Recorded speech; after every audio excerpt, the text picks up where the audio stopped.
నమస్కారం అందరికీ. ఈరోజు మనం భారతదేశంలోనే అతి పెద్ద వైష్ణవ దేవాలయంగా ప్రసిద్ధి చెందిన శ్రీ రంగనాథ స్వామి టెంపుల్ గురించి తెలుసుకుందాం.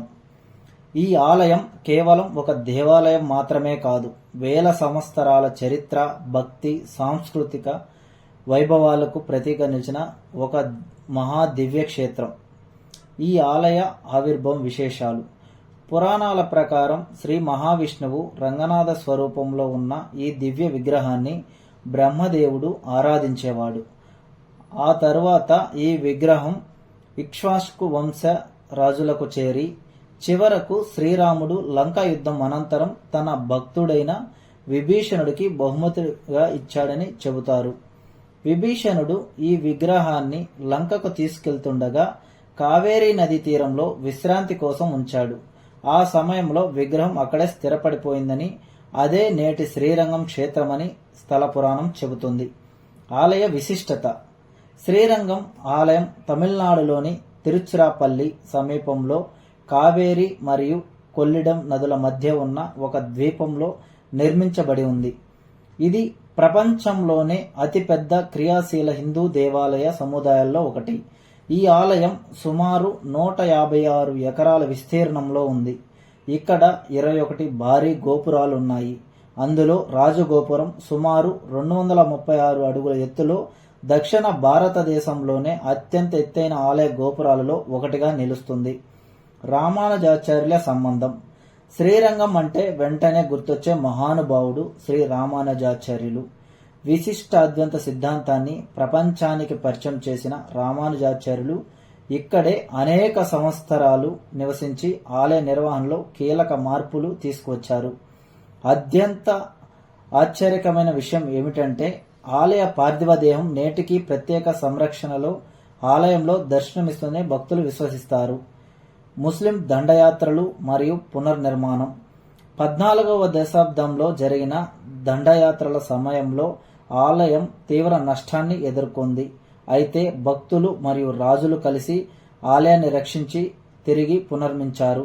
తరువాత విజయనగర రాజులు మరియు నాయక రాజుల పాలనలో ఆలయం మరింత అభివృద్ధి చెందింది. ఆలయంలో చూడవలసినవి: శ్రీ రంగనాథ స్వామి ప్రధాన గర్భగుడి, అద్భుతమైన రాజగోపురం, 1000 స్తంభాల మండపం, బంగారు విమానం, రామానుజాచార్యుల సన్నిధి, అలాగే అందమైన ప్రాకారాలు భక్తులకు ఎంతగానో ఆకట్టుకుంటాయి. ప్రతి రాయి ఒక చరిత్రను చెప్తున్నట్టు అనిపిస్తుంది. శ్రీరంగం కేవలం ఒక దేవాలయమే కాదు, అది భక్తి, చరిత్ర, శిల్పకళ, ఆధ్యాత్మిక కథల కలయిక. శ్రీ రంగనాథ స్వామిని ఒక్కసారి దర్శనిస్తే మనసుకు ప్రశాంతత, జీవితానికి కొత్త ఉత్సాహం లభిస్తుందని భక్తులు నమ్ముతారు. అందుకే శ్రీరంగం వైష్ణవ సాంప్రదాయానికి హృదయంగా, భక్తుల ఆధ్యాత్మిక స్వర్గంగా నిలిచింది.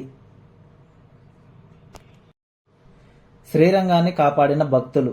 ఈరోజు మనం శ్రీరంగం చరిత్రలో జరిగిన ఒక హృదయ విదారకమైన కానీ గర్వించదగ్గ సంఘటన గురించి తెలుసుకుందాం. దాదాపు 700 సంవత్సరాల క్రితం క్రీస్తకం 1323లో శ్రీరంగం ఆలయంపై విదేశీ సైన్యాలు దాడి చేశాయి.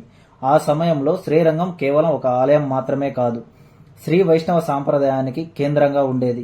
శత్రువులు ఆలయాన్ని ఆక్రమించబోతున్నారని తెలుసుకున్న అర్చకులు, ఆచార్యులు, భక్తులు ఒక కీలక నిర్ణయం తీసుకున్నారు.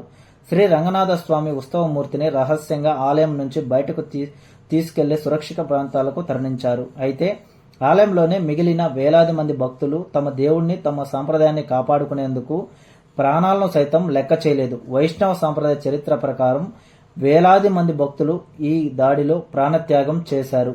కొన్ని సాంప్రదాయ గ్రంథాలు ఈ సంఖ్యను 12,000 వరకు పేర్కొంటాయి. ఈ త్యాగం వల్లే శ్రీరంగం సాంప్రదాయం నిలిచింది.